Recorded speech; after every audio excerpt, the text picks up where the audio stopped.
Ang negosyong pag-aalaga ng baboy ay di biro. Seryosong trabaho ito. Pero kung ikaw ay handang magsumikap at magtiyaga, magandang kabuhayan ang dulot ng mabuyan. Sa buong Pilipinas, sa lahat ng lalawigan, maraming taong umasensong buhay sa negosyo ng babuyan. Kaagapay sa tagumpay ang Pigrolac at Univet. Malaki na itutulong ng Pigrolac Hog Feeds at Univet products sa pagpapalaki ng negosyo. Ang nakaraan, bago harapin ng matinding labanan sa Baboy Kampiyon Finals, nagkaroon ng pagkakataon na mag-relax at maglibang ang iba't ibang regional winners pagdating nila sa Maynila.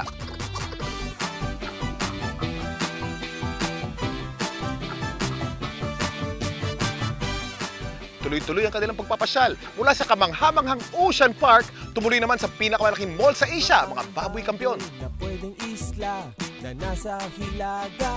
Nagtapos sa isang masarap at masayang hapunan ng unang araw sa Maynila ng mga Baboy Kampiyon.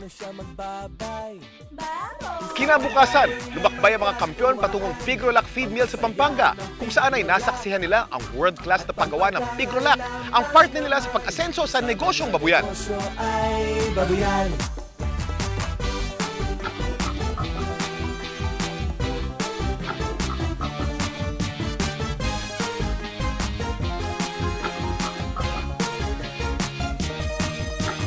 May handaan ang mga baboy, ang tawag dito ay Pigi! Kapag ang baboy ay matinik, ang tawag natin ay Porcupine! Anong baboy ng sinaunang panahon?